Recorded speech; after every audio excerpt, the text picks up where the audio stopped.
क्या बात क्या किया उन्होंने, मुझे खुशी है, मुझे ऐसी बात नहीं कि मैं किसी का गम कर रहा हूँ, दुख कर रहा हूँ। तो जब हिस्सा बंदी करने की बात आई तो सेकुलर पार्टी कहाँ, तो मैं कहाँ गया, मुसलमानों का हक कहाँ गया। आप सेक्रेटरीट में देखिए, आपको जम्मू के मुसलमानों में 4 डिस्ट्रिक्टों में सिर्फ चपरासी 2-3 मिलेंगे, वो भी रिटायर हो गए। अभी एक आदमी में लगता है मेरे हमसाए में है, उनको वहाँ भी हक तलफी हुई। तो मैंने उस दिन कहा कि मैं PDP को जो है मैं खैर बात करता हूँ, क्योंकि ये पार्टी जो है ये अवामी पार्टी नहीं बनी। आदाब। अक़लियत एक ऐसा लफ्ज़ है कि अगर अक़लियत का सियासी तौर पर कोई वोट बैंक नहीं है तो अक़लियत को कितनी मुश्किलों और तकलीफ़ों का सामना करना पड़ता है।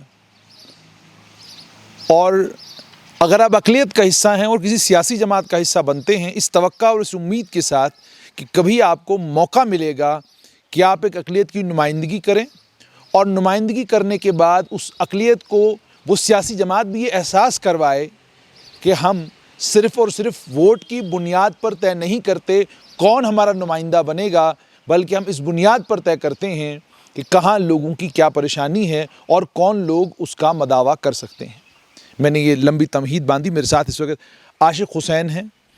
ये पीपल्स डेमोक्रेटिक पार्टी में एक लंबे अरसे तक रहे, यानी अरसे दराज तक रहे और उसके बाद पीपल्स डेमोक्रेटिक पार्टी को छोड़ दिया। मेरे साथ बात करते हुए कह भी रहे हैं कि मैं फाउंडर मेंबर हूं, यानी जब बुनियाद डली PDP की तो आशिक हुसैन खान उस PDP में शामिल हुए और मुफ्ती सैयद के उस काफ़िले का, उस कारवां का हिस्सा बने।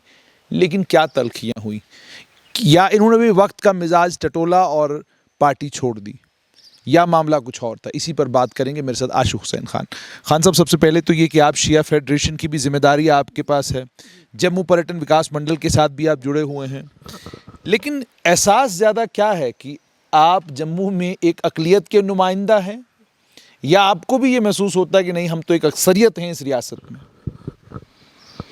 सबसे पहले मैं आप सब हजरात का, जुनैद साहब आपका, कि आपने मेरी 50 साला सियासत के अंदर पहली बार आपने हमारी दुखती रग को जो है छेड़ा है, और जिस मौजू पर आपने मुझे गुफ्तगू करने के लिए यहाँ मदऊ किया और इतनी दूर से जम्मू से यहाँ आप आए, तो मुझे लगता है कि आप पहले एक जर्नलिस्ट हैं जिन्होंने जम्मू के बारे में, जम्मू के मुस्लिम्स के बारे में एक ये सवाल पूछा है मुझसे। अगर मैं वो तर्जमानी जम्मू के अक़लियत फ़िरक़ा की मैं मुसलमानों की कर सकूँगा तो मैं अपने अल्लाह के आगे, अपने ज़मीर के आगे मैं मुतमईन और मुझे यकीन रहेगा कि मैंने उनकी तर्जमानी कर सका हूँ सही तरीके से।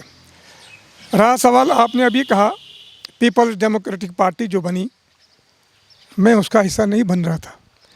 मैं 1975 में जब मैं यंग था, 17 साल की मेरी उम्र थी, तो मैं नेशनल कॉन्फ्रेंस के तब हमारे मरहूम शेख मोहम्मद अब्दुल्ला साहब चीफ मिनिस्टर थे और गुलाम अहमद शाह वहाँ के उनके वर्क्स मिनिस्टर थे। हालाती पैदावार ऐसे बन गए कि जब चीफ मिनिस्टर साहब बन के वहाँ आए, शेख अब्दुल्ला साहब, उनका स्वागत जो है पत्थरों से किया गया, लाठियों से किया गया, तो हमने उनकी दिफा किया, हमने पॉलिटिक्स में नहीं थे। बहरहाल एक लंबी कहानी है, इस वक्त वो मौजू नहीं हमारा। तो वहाँ गुलाम अहमद शाह ने मुझे पॉलिटिक्स में एंटर किया। तब यूथ फेडरेशन हुआ करती थी, आपके साथ नॉलेज में नहीं है, तो वो उसका जो सदर था जम्मू कश्मीर का वो था सागर साहब, मुबारक गुल सागर साहब जनरल सेक्रेटरी थे, और मुझे उन्होंने, शाह साहब ने इस पार्टी में ज्वाइन करवा कर यूथ में जनरल सेक्रेटरी सूबाई बनाया मुझे। मेरे साथ मेरे एक दोस्त मरहूम, अल्लाह ताला उसको स्वर्ग में जगह दे, वेद विकल साहब थे, उनको बनाया वहाँ प्रेसिडेंट। तो हमने वहाँ एक कारवां शुरू किया, जबकि नेशनल कॉन्फ्रेंस के पास वहाँ कोई वर्कर था ही नहीं, सिर्फ 2 आदमी थे, बोधराज बाली, रतनलाल गुप्ता, उसके अलावा कोई भी उसके साथ जुड़ता ही नहीं था। तो वो लोग जुड़ते नहीं थे। ये 1975 की बात? जी हाँ, जी हाँ, जी हाँ। तो तब से मेरा ये सिलसिला जारी हुआ, और मैं जब ये कारवां चला, बीच में आपने देखा कि फ़ारूक साहब का और शाह साहब का आपस में इख्तलाफात हो गया। फ़ारूक साहब सदर बने नेशनल कॉन्फ्रेंस के, उन्होंने शाह साहब के साथ इख्तलाफ करते हुए उनको पार्टी से बरतरफ किया, और मैंने जम्मू से अपनी जनरल सेक्रेटरीशिप से मैंने इस्तीफ़ा दे दिया क्योंकि मैं शाह साहब के साथ जुड़ा हुआ था। शाह साहब एक बहुत ही अजीम लीडर थे। अब बदकिस्मती है कि हमारे जम्मू कश्मीर के अवाम ने उनको एक्सेप्ट नहीं किया। वो एक पक्का और सच्चा मुसलमान था। पक्का और सच्चा मुसलमान वही हो सकता है जो अपने दीन पर चले और हर मज़हब के लोगों को साथ चलाए, हर मज़हब के लोगों को अपना हिस्सा दे। उन्होंने अपने दौर इक़्तिदार में 1985 में जब चीफ मिनिस्टर बने, वो एज ए चीफ मिनिस्टर जब भी जुमा के दिन तालाब कट्टी के जामा मस्जिद में नमाज के लिए आते थे और मेरे होटल ताज में वो मेरे छोटे से ऑफिस में 2 मिनट 3 मिनट बैठते थे, चाय का कप पीते थे और चले जाते थे। ये उसकी वर्कर की बहुत बड़ी कदर थी वो। तो मैं 28 साल उनके साथ जुड़ा रहा। जब उन्होंने सियासत में छोड़ दिया तो मैंने भी छोड़ दी। उसके बाद जब मुफ्ती साहब की ये पार्टी बननी थी तो इन्होंने मेरे बहुत बार मेरे पास आदमी भेजे, शांति देवी भेजी, तारिक करा के साथ जुड़ा हुआ था वो भी भेजा, ये परदेसी साहब थे, गुलाम नबी मीर लज्जन साहब थे, ये कांग्रेस से ऑलरेडी उनसे जुड़े हुए थे। तो मुझे उन्होंने मजबूर कर मुफ्ती साहब से श्रीनगर बुलवाया। मेरे एक साथी वो भी स्वर्गवास हो गए, अल्लाह ताला उनको भी जन्नत में जगह दे, रणधीर सिंह जी कठुआ से थे, मेरे बचपन के साथी थे। तो हम दोनों यहाँ आए, अपनी तमाम साथियों से लेकर हमने इजाज़त ली और उन्होंने यहाँ हमें कहा, मुफ्ती साहब ने हमें बड़े शायद उनका एक विजन होगा, उन्होंने कहा हमसे कि हमें आप जैसे आदमी जो हैं यहाँ चाहिए जम्मू कश्मीर की रियासत में और ख़ासकर जम्मू के अंदर, क्योंकि यहाँ जो काफ़ी खून खराबा बह गया है। मैं नहीं चाहता हूँ कि मज़ीद जो है यहाँ का जो नौजवान है वफात पाए या शहीद हो जाए या मुसीबत में पड़े। मैं चाहता हूँ हीलिंग टच देना। मैं यहाँ के अवाम को चाहता हूँ कि राहत मिले, उनको अपने हकूक़ मिले ताकि वो हिंदुस्तान के साथ जुड़ सकें। हम उसकी बातों में आ गए, मगर उससे पहले मेरे दोनों बाप बेटी से बहुत सारे कस्में वादे हुए ज्वाइन करने से पहले। आप मुझे लगता है 99 की दहाई की बात कर रहे हैं। 99 जब इसकी दाग बेल डाली गई तो हमको यहाँ बुलाया गया। उस रोज़ हमने यहाँ डाली और मैं जम्मू से लेकर लद्दाख करगिल तक पहले अपने फ़िरका जाफरिया का मैं एक वाहिद आदमी था जिसने पीडीपी ज्वाइन की, और कठुआ पुंछ रजौरी से लेकर पीर पंचाल तक चिनाब वैली तक वाहिद में मुस्लिम आदमी था जिन्होंने पीडीपी ज्वाइन की थी। जम्मू रीजन से वाहिद आप एक अकेले थे? जी हाँ, सिर्फ एक मास्टर तसद्दुक था जो ऑलरेडी उनके साथ कांग्रेस में था, वो साथी था। बाकी मुसलमानों से मैं ही एक जुड़ा था उनसे। बहरहाल ये कारवां शुरू हुआ। मुझे 5 साल डोडा, भद्रवाह, किश्तवाड़ इसका इंचार्ज, बनहाल, गोल गुलाबगढ़ का इंचार्ज बनाया। 5 साल मैंने घर घर वहाँ पीडीपी का प्रचार किया। वहाँ पीडीपी को जानता कोई नहीं था। लोग हमें बहुत सारे मजाक करते थे, इससे पियो, डट के पियो, इस किस्म के मजाक करते थे। ये जी हिंदुस्तान के एजेंट आ गए, ये आईबी के एजेंट आ गए, इस किस्म की बातें। मगर हमने घबराया नहीं, हमने मैदान छोड़ा नहीं, हमने वहाँ काम किया और इस तंजीम को बनाया। और जब आपको रोककर पूछना चाहूँगा, आपने कहा कि जब आप मुलाकात की आपने मुफ्ती सईद से और उनकी बेटी महबूबा मुफ्ती से, कुछ कस्में वादे आपके साथ बहुत सारे हुए, तो वो बताएंगे ज़रा कि क्या क्या उन्होंने उस वक्त आपसे वादा किया कि ये कर देंगे, ये कर देंगे? मैं कहता हूँ, देखिए, उन्होंने मुझसे ये कहा कि आप चूँकि एक मुस्लिम नुमाइंदा की तरफ से हमने आपको लिया है, आप जम्मू के मुसलमानों को खासकर कठुआ, सांबा और उधमपुर और नगरोटा लोग के जो रियासी व्यासी के लोगों को आप जोड़ें, हम आपको अपना हक देंगे। हम किसी को, साथी को धोखा नहीं देते हैं, मैं उनमें से नहीं हूँ। आप उनको सिर्फ कंसिडर करिए, क्योंकि आपका एक अच्छा शबी है आपके मरहूम मेरे भाई साहब शौकत खान अली साहब का भी, और आपका भी जम्मू कश्मीर की सियासत में एक रोल है, आपका एक सेकुलर रोल है, आपके साथ हिंदू बरादरी के लोग भी जुड़े हुए हैं। तो हमारी पार्टी को ज़रा ये जहाँ आप मजबूत करेंगे तो हम वक्त आने पे आपको अपना हक देंगे। और आप सब ने देख लिया, जब वो इलेक्शन हुए 2000 में, तो मुफ्ती साहब 2000 में इलेक्शन हुए तो सरकार बन गई। अब उनको क्या करना चाहिए था? 2002 की बात कर रहे हैं आप, जब उन्होंने इलेक्शन जीता और असेंबली में? हाँ, तो उसके बाद क्या किया उन्होंने? मुझे खुशी है, मुझे ऐसी बात नहीं कि मैं किसी का गम कर रहा हूँ, दुख कर रहा हूँ। तो जब हिस्सा बंदी करने की बात आई तो भाजपा साहब को सिख कौम से लिया गया राज्यसभा में, और दोनों हिंदू एमएलसी भी लिया, एमएलए भी शांति देवी को लिया। तो सेकुलर पार्टी कहाँ, तो मैं कहाँ गया? मुसलमानों का हक कहाँ गया? तो इस किस्म की बातें जो हैं, जम्मू के मुसलमानों के साथ जो धोखा किया, बहुत बड़ा धोखा किया। सभी मेरे साथ अलग से वादे किए और हमारी हिंदू बरादरी जो मेरे साथ जुड़े थे नगरोटा में बीएसपी से, 16,000 वोट उनका है, वो सब मैंने इनके साथ जोड़े थे। नेशनल कॉन्फ्रेंस तोड़कर तमाम लोग इनसे हमने जोड़े। जब मुफ्ती साहब ने वादा करके वो वादा खिलाफी हुई, मुझसे भी कहा गया एमएलसी बनाना है, मुफ्ती साहब ने खांडे साहब को कहा, मुझे मुबारकबाद दी गई। मेरे दोस्त अजीज़ भाई की तरह आलोक पुरी साहब आईजी CID रहे वो, उन्होंने मुझे मुबारकबाद दी कि हमारी एजेंसी ने आपको क्लियर किया, परसों आपको हलफ उठाना है एमएलसी का। और 2 ही घंटे बाद किश्तवाड़ के हमारे एक अजीज़ दोस्त को बना दिया गया जिसका PDP से कोई लेना देना नहीं था। और PDP का आज जो शिराजा बिखरा है, ये सिर्फ़ और सिर्फ इसलिए कि उनकी अपनी गलतियों की वजह से। मुफ्ती साहब का एक विजन था, उसको कदर थी, मगर जो उसके इर्द गिर्द अपने लोग थे ना, उन्होंने इस PDP को सत्यानाश कर दिया। जो हमारी मेहनत थी, जिन्होंने करोड़ों रुपया लगाया, वक़्त दिया, 15-16 साल दिए। मेरे जैसे बहुत सारे लोग और भी हैं, पुंछ में हैं, डोडा में हैं, कश्मीर में हैं। जावेद डायर साहब भाग गए, NC में चले गए, वहाँ मिनिस्टर बन गए।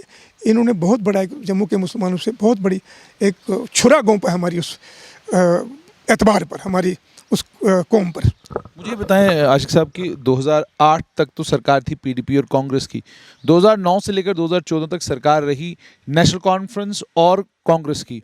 तो क्या उन 6 सालों में आपने पाला बदला, या 2014 के बाद PDP BJP की सरकार बदली तब भी आप PDP में थे, या आप छोड़?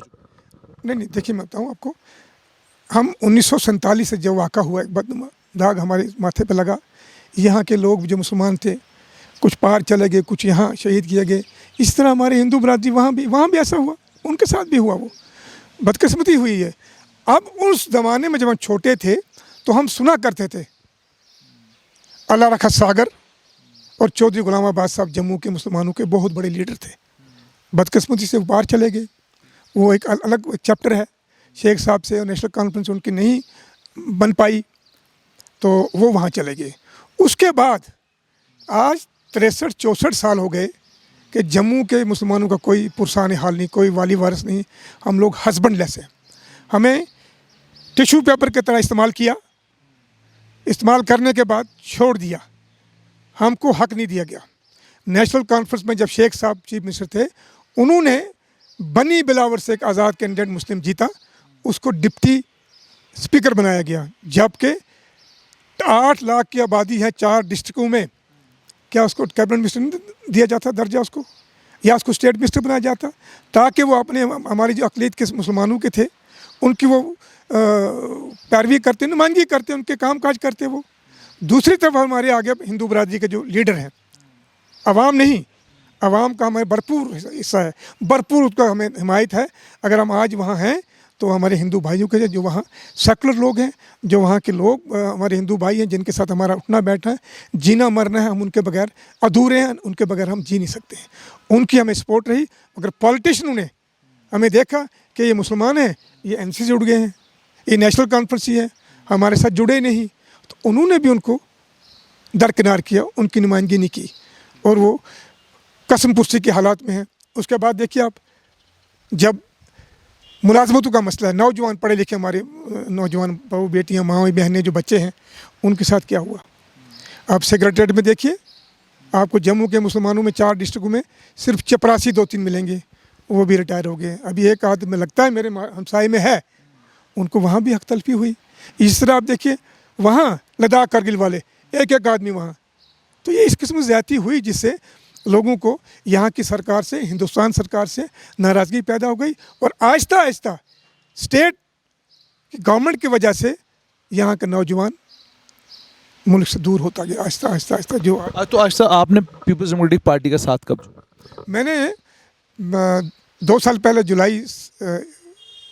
27 जुलाई को मैंने एक प्रेस कॉन्फ्रेंस बुलाई, 30-40 आदमियों की, शायद इनमें भी कोई मौजूद होगा। तो मैंने उस दिन कहा कि मैं PDP को जो है मैं खैरबाद करता हूँ, क्योंकि ये पार्टी जो है ये अवामी पार्टी नहीं बनी। 2009 से लेकर 2014 तक आप हिज़्ब इख्तिलाफ का हिस्सा थे, तब भी आप PDP में बने हुए थे। 2015 में जब हुकूमत बनी, जब तक हुकूमत रही आप साथ थे। तवक्का और उम्मीद क्या थी आपको कि शायद 2002 से लेकर 2008 तक जो गलती हुई, शायद उसको 2015 में आकर 3 बार, एक बार नहीं वादा हुआ, 3 बार मुझसे वादे हुए, 3 बार मुझसे धोखा किया गया।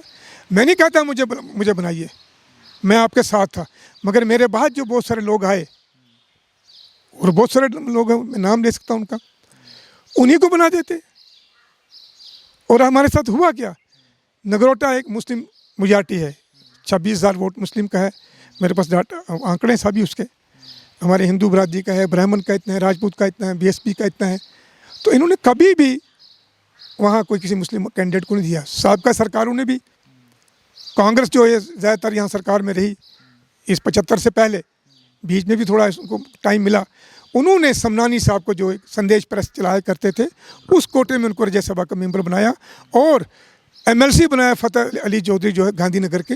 मगर अफसोस कि वो अवामी लोग नहीं थे, वो अवाम से जुड़े हुए नहीं थे, वो उनके वर्कर थे, उनको बनाया गया। उसके बाद वो चैप्टर क्लोज हो गया। शेख साहब ने कोशिश की, फारूक साहब ने बनाया, मगर वो भी वर्कर थे। एमएलसी बनाया जो अवाम का आदमी नहीं था, इसको जानता तक कोई नहीं था, इसके साथ कोई मुसलमान भी नहीं जानते थे, उसको घर के आदमी नहीं जानते थे। और अगर बनाया आपको, उसको ऐसा स्टेटस दो, 10 बार 2 टर्न दिए उसको एमएलसी के लिए, उसने कुछ नहीं कर पाया, वो कौम को नहीं जोड़ पाया। वो ये जो 2015 में जब पीडीपी बीजेपी की हुकूमत बनी, इस हुकूमत के बनने के बाद भी आपसे कोई वादा? जी बिल्कुल हुआ, मैं तो कह रहा हूँ 3 बार मुझसे हुआ। और मुफ्ती साहब चाहते थे, मगर उसको अपने जो लोग मैंने कह दिया, वो जो भगोड़े आए थे पैराशूट के ज़रिए पीडीपी में, तो वही लोग आए जिन्होंने कुर्बानियाँ दी, जिन्होंने खून बहाया अपना इस घर के लिए, घर तैयार किया। और जो घर में जाके दूसरे लोग बैठ गए जो पैराशूट के ज़रिए आ गए भगोड़े, आज वो एक भी नहीं है, जिनको बड़े बड़े पदों पर ज़मीन से उठाकर आसमान पर बिठा दिया उन्होंने। और जिनकी कुर्बानियाँ थी उनको आहिस्ता आहिस्ता आहिस्ता, जो उनके इर्द गिर्द जो थे ना वो चमचे, कुछ अपने लोग भी थे उनके, कुछ बहुत ख़ास लोग थे जिनको मुफ्ती साहब ने 12 दूर रखा और मैडम ने बार बार उनको की पोस्टों पर वहाँ तैनात किया, और आज वो सब उसको छोड़ के चले गए। तो आप क्या कहते हैं कि जो एडवाइज़र थे महबूबा मुफ्ती के, उन एडवाइज़रों की वजह से ये सारी तबाही हुई है, या आप ये मानते हैं कि वो खुद भी दूर रहीं उन लोगों से जो लोग पीडीपी के फाउंडर मेंबर्स में थे? मुजफ्फर हुसैन बेग आज आपकी पार्टी में नहीं है, आप आज पार्टी में नहीं है, त्रिलोक सिंह बाजवा आज पार्टी में नहीं है, वेद महाजन आज पार्टी में नहीं है।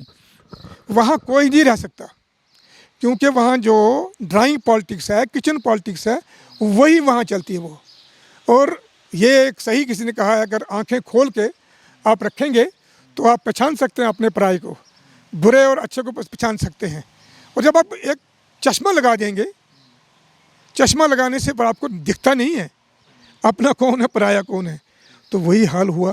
उस घर को आग लग गई, घर के चिराग से, और आज इसका शीरज़ा बिखर गया है। मैं परसों ही मैडम महबूबा मुफ्ती का एक यहाँ योम तासीस था, उसका एक तकरीर सुन रहा था। मुझे बड़ा अफसोस हुआ कि हमने पिछले 30 साल से जम्मू के कश्मीर के अंदर टर्माइल है, यहाँ बहुत सारे नौजवान बेगुनाह लोग भी शहीद हुए, वफात पा गए लोग। क्या हम 70 साल और उनको यही दिशा दे रहे हैं?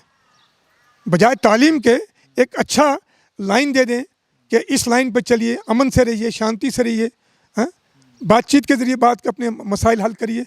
हम उनको 70 साल के लिए और आगे मरवाना चाहते हैं। यही हम ज्ञान दे रहे हैं, यही हम दर्शन दे रहे हैं, यही पीडीपी का है कि भाई 30-70 साल हम दफ़ा 317 के लिए लड़ेंगे। ये बड़ी अच्छी बात नहीं है कि अपनी मामूली ख्वाहिशात के लिए, कुर्सियों के लिए आप नौजवानों को मिसगाइड करें। मैं इसके हक़ में नहीं हूँ। तो अब आपने क्या, आपके जहन में आशिक साहब क्या है कि क्या आप सियासी तौर पर किसी और पॉलिटिकल पार्टी को ज्वाइन करेंगे? जाहिर सी बात है, जम्मू को ध्यान में रखते हुए जम्मू कश्मीर अपनी पार्टी, जम्मू कश्मीर पीपल्स कॉन्फ्रेंस, उसके अलावा अवामी नेशनल कॉन्फ्रेंस जो आपका पुराना घर रहा है, क्या लोग आपसे रब्ता कर रहे हैं और आपका क्या जहन? देखिए, मुझे पास जब प्रिया सेठी जी मंत्री साहिबा थी, वो यहाँ मेरे पास पहलगाम से उन्होंने मुझे फ़ोन किया एक दिन कि हमें यहाँ प्रोग्राम है। युद्धवीर जी मेरे छोटे भाई हैं, मैं उनका बड़ा एहतराम करता हूँ। प्रिया सेठी जी मेरी बहन है, मेरी इज़्ज़त करते हैं, उनकी अच्छी सोच है और अच्छी छवि भी उनकी अच्छी है। वो मेरे पास टाइम लेकर यहाँ आए और 2-2.5 घंटे वो यहाँ बैठे, मेरे साथ बात की। उन्होंने कहा कि हमें जम्मू का एक फेस, मुस्लिम फेस चाहिए, हमें आप पर नज़र है और किसी पर हमें लिखता नहीं है।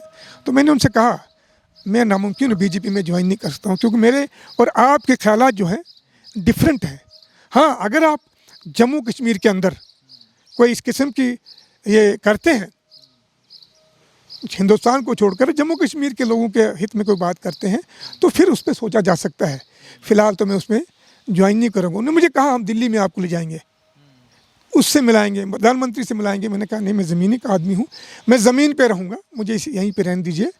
तो उसके बाद बहुत सारी बातें हुई। उन्होंने मुझे ये भी कहा कि आपको पीडीपी से क्या मिला, आपको इतने साल हो गए, आप हमसे सीनियर हैं, मैं आपको छोटा भाई हूँ, आप आइए इसको ज्वाइन करिए। मैंने कहा नहीं, मैं पीडीपी ज्वाइन नहीं करूँगा। तो अगर आप लोगों ने, जहाँ हमारे कुछ शिया बरादरी के लोग पीजीपी जिन्होंने ज्वाइन की, उन्होंने, मैं नाम लूँगा उनके, यहाँ अफजल बुलबुल हैं, ओसपुर हैं, हमारे कम्युनिटी के, जिन्होंने इलेक्शन लड़ा, जान हथेली पे लेकर अपनी कौम को, अपनी कम्युनिटी को दाव पे लगाया। मैंने कहा आपने उनको क्या दिया? और एमएलसी जब बनाने के बाद आई, आपने वो अनंतनाग का किसी सिपाही को बना दिया, पुलिस वाले को। तो इनको क्या दिया? हाँ, इनको मुतमईन करते हैं तो हम भी सोचते, दूसरा भी सोचता, हाँ आज इनका भला हुआ है, कल हमारा भी हो सकता है।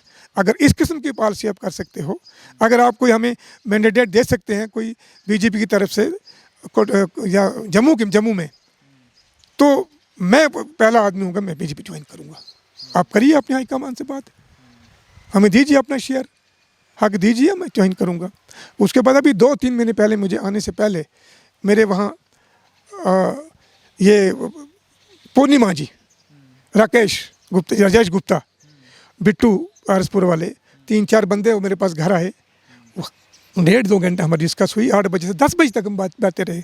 मैंने उनसे भी कहा कि मैं ज्वाइन नहीं करता। उन्हें कहा बहुत सिक्योरिटी देंगे, फलां करेंगे, पद देंगे, वो मैंने कहा नहीं, मैं नहीं करूँगा, मेरा ज़मीर नहीं मानता है। हाँ, अगर आपके मुसलमानों के तय आपका एक पॉजिटिव रोल रहे जम्मू कश्मीर के अंदर, वो ऐसे रोल करें आप। मैं भी चाहता हूँ कि आप ऐसा करें कि हमारे लोग, जो नौजवान जम्मू कश्मीर से आपसे दूर हो चुके हैं, मुल्क से दूर हो चुके हैं, उनको नज़दीक लाने की कोशिश करिए। जहाँ मेरी ज़रूरत पड़ेगी मैं हाज़िर खिदमत रहूँगा। आप वो काम करें, मैं आपके साथ हूँ। बाकी रहा, आपको जब भी आपकी ज़ात को कहीं भी आने वाले समय में इलेक्शन में कभी होंगे, आपकी ज़ात के लिए अगर आप मुझे समझें कि मैं आपका कहीं काम आ सकता हूँ, मैं आपकी मदद करने के लिए तैयार हूँ। आपकी ज़ात के लिए, पार्टी को नहीं, आपकी ज़ात को। मैंने उनसे भी इनकार किया। मुजफ्फर शाह साहब परसों यहाँ 2-2.5 घंटे यहाँ बैठे, उनसे भी मेरी 5-6 आदमी आए थे। वो किसी पेपर ने कवर किया, किसी ने यहाँ बहुत सारी फ़ोटो उठाए तो दिया है, जम्मू के अखबार आसमान में मैंने देखा, मुझे भेजा किसी ने, तो उसमें बहुत सारी बातों में तबसरा हुआ। अब आने वाले वक्त में हमारी मजबूरियाँ हैं। जम्मू के मुसलमानों का कोई वाली वारिस नहीं है, कोई पुरसान हाल नहीं है। लिहाजा वक्त आएगा, को देखेंगे, अगर अच्छा कोई हो जो अवाम के काम करे। मैं सिर्फ मुसलमान ही नहीं हूँ, मैं इंसान हूँ। मेरे साथ मेरे तमाम हिंदू भाई भी हैं जो मेरे पीछे खड़े हैं। मुझे उनका गर्व है, मैं उनको सलाम पेश करता हूँ। और हमारे हिंदू भाइयों ने बारहा, जब कश्मीर में हालात ख़राब है, सिख, हिंदू, मुसलमान यहाँ से डर खौफ से या किसी साजिश के तहत भगाया गया, हमारे हिंदू भाइयों सब ने, हमने मिलकर उनको छाती तान कर वहाँ उनको स्वागत किया, उनको वहाँ बसाया, लंगर लगाए, उनकी हर किस्म की मदद की हमने।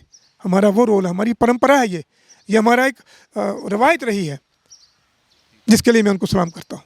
बिल्कुल। आशिक साहब, आखिर में आपसे ये जानना चाहूँगा कि मलाल है, रंज है कि उस पार्टी को आपको छोड़ना पड़ा जिस पार्टी के साथ आप तब जुड़े जब पार्टी की नींव पड़ी। मलाल है, रंज है, इस बात का दुख है, तकलीफ़ है? नहीं, मुझे उनकी अकल पर अफसोस है। अकल में मुझे कोई रंज नहीं है। देखिए, देने वाला तो अल्लाह ताला है, वही नवाजता है। इज़्ज़त, ज़िल्लत, रिज़्क़ देना, रिज़्क़ काटना अल्लाह के हाथ में, किसी की कोई औकात नहीं है। ये वही जब सीधा होगा ना, वही बख्शता है। इसके अंदर अब देखिए, अब एक और बात मैं कहूँ जो मुझे कहना है, जिस कम्युनिटी का मैं सदर हूँ, मुसलमानों के अंदर, जम्मू के अंदर अक़लियत दर अक़लियत जो है शिया फ़िरका है। आज 10-12 साल से हम अपने हकूक़ के लिए लड़ रहे हैं। मैं वहाँ चप्पा गया हूँ, पुंछ के रिश्ते में, जहाँ 30-35 हज़ार की आबादी हमारी है, चंद्रकोट में है, पुंछ में है। 50 ऐसी जगह हमें मैं गिना सकता हूँ। 12 मैंने इसी जगह जम्मू में भी पेपर के थ्रू, मीडिया के थ्रू, इंटरव्यूज़ के थ्रू ये अपीलें की हैं कि हमारे साथ क्या हो रहा है हमारे इलाकों में। अभी भी जाइए आप वहाँ पुंछ के इलाके में, जहाँ हमारे मेन गुरसाई वगैरह में है, अभी भी 21वीं सदी में पोल नहीं है। दरख्तों के साथ जनावला तारें लगी हुई हैं।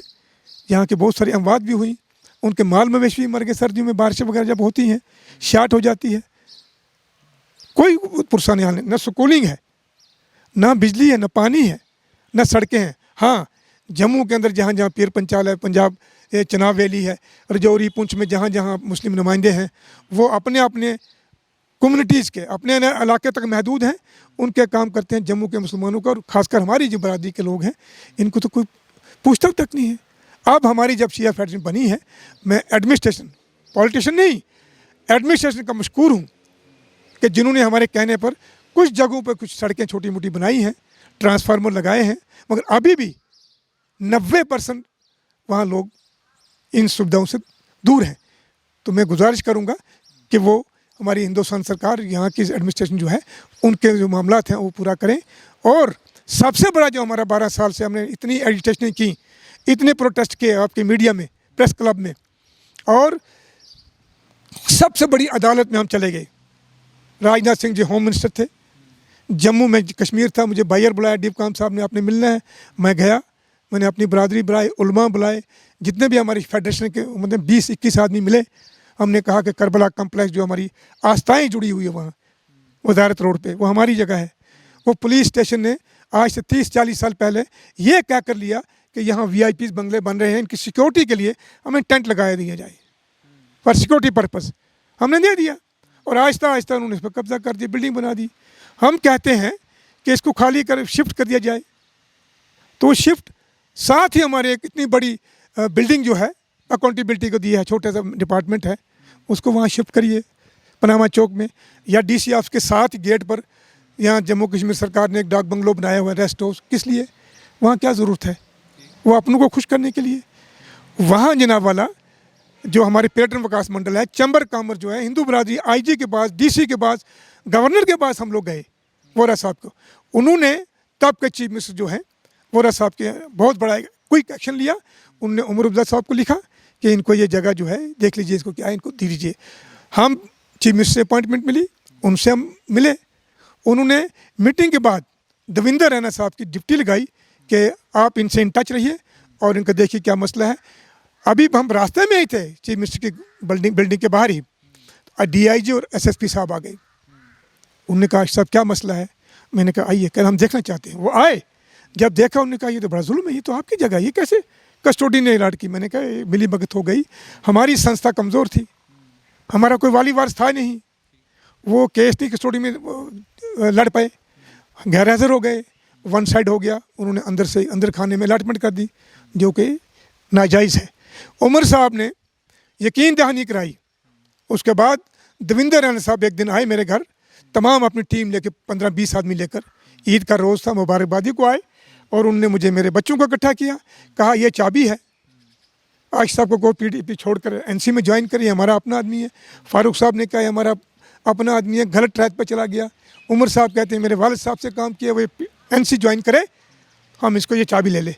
तो मैंने इनकार किया, मैंने कहा राना साहब ये सौदाबाजी नहीं होगी, बिकाऊ माल नहीं चलूँगा मैं। हाँ आप करिए हमारा काम, फिर मेरी कौम जब एक खाली करोगे, जाओ ये करबला कम्प्लेक्स हमें हवाले करोगे, तो मेरी कौम के लोग मुझे खुद कहेंगे, मुझे डांटेंगे, बेइज्जती करेंगे, जूत परेड करेंगे, भाई जाओ आपका काम हो गया, तब हम ज्वाइन कर सकता हूँ मैं।